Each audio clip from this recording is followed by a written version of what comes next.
सा विद्या या विमुक्ते। जीवन के सर्व दुख, पीड़ा, संताप, हताशा, निराशा, भय और चिंता से जो मुक्ति दिलाए वही सच्ची विद्या। जीवन के सर्व दुख, पीड़ा, संताप, हताशा, निराशा, भय और चिंता से मुक्ति दिलाए वही सीखने जैसी कला। नमस्कार, वंदन, प्रणाम। कृपया ओम हिमांशु श्री का हार्दिक वंदन, नमस्कार, प्रणाम स्वीकार करें। अवतरित होने को जा रही है आज के दिन की पवित्र संध्या, स्वर्णिम संध्या।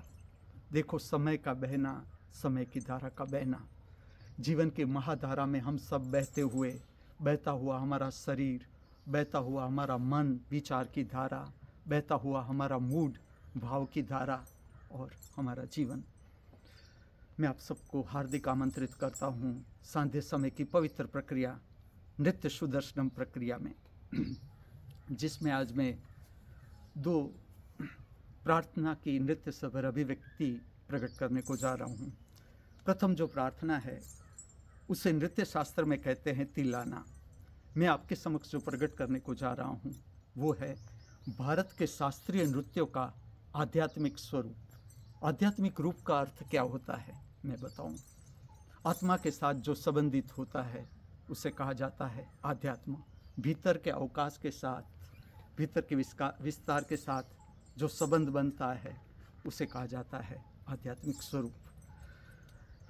नृत्य शास्त्र है जैसे कि भरतनाट्यम है, कुचिपुड़ी है, मोहिनीअट्टम है, अगर आप परिचित हो इसमें ये शब्द उपयोग होता है। और अगर आपने इसके स्टेज प्रोग्राम देखे हो तो जब पूरा कार्यक्रम समाप्त होता है नृत्य का, उसकी जो अंतिम रचना होती है वो होती है तिल्लाना।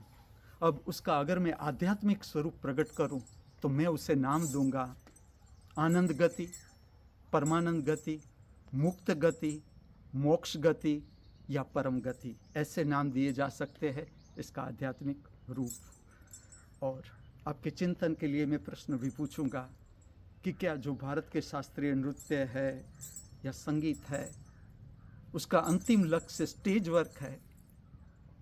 तो मैं कहूँगा अंतिम लक्ष्य स्टेज वर्क नहीं है। भारत की जो भी कलाएं है उसका अंतिम लक्ष्य है आध्यात्म, अर्थात स्वयं को जानना। और जब तक हम स्वयं को नहीं जानते तब तक जो जीवन के हम कहते हैं दुख है, पीड़ा है, समस्याएं हैं, उससे मुक्ति भी असंभव है। तो जो प्रथम रचना है वो है तिल्लाना है और इसका पवित्र राग है शिवरंजनी। आप स्वयं अनुभूति करें कि मैं इसे कहता हूँ मोक्ष गति, मुक्त गति। आप क्या अनुभव करते हो जब आप देखते हो इस रचना को, इस रचना का नृत्य देखते हो तो आपके भीतर से क्या फीलिंग आती है? तो ठीक से दर्शन करें, श्रवण करें। राग भी अति सुंदर, शिवरंजनी भावात्मक राग। और ये जो गति है, नृत्य की गति, मैं दो रूप से प्रकट करने को जा रहा हूँ। जो पदचारी है, पैर की गति है, वो भी इसमें समाविष्ट होती है और भावात्मक रूप से इस गति को प्रकट करने को जा रहा हूँ। तो पहली प्रार्थना तिल्लाना है और दूसरी प्रार्थना है मंगलम, जो त्यागराज की प्रार्थना है पवमान सुदड़ु वट्टू। तो जिसमें दसों दिशाओं में सर्व जीवों का और पूरे अस्तित्व का कल्याण की प्रार्थना की जाती है। जिस अस्तित्व में हम जीवन को जी रहे हैं तो हमारी ओर से हम चारों ओर सर्व दिशाओं में मंगल प्रार्थना को फैलाते हैं। ये इसका आध्यात्मिक विज्ञान है कि जो हम अस्तित्व को बांटते हैं वही अस्तित्व हमें लौटाता है। कि अगर हम अस्तित्व में मंगल प्रार्थना करते हैं, हमारा भाव, मंगलमय भाव हम सर्व दिशाओं में फैलाते हैं, तो सर्व दिशाओं से सर्व जीवों के द्वारा, सर्व घटकों के द्वारा मंगलमय शक्ति हमारी ओर बहती है। ये इसका आध्यात्मिक विज्ञान है। समथिंग अबाउट श्रृंगार। श्रृंगार का भी आध्यात्मिक स्वरूप देने को जा रहा हूँ। आज आप देखोगे तो कम से कम श्रृंगार इस पे प्रकट किया जाता है। और श्रृंगार का विज्ञान ऐसा है कि जो शरीर है वो स्वयं ही आभूषण है आत्मा का।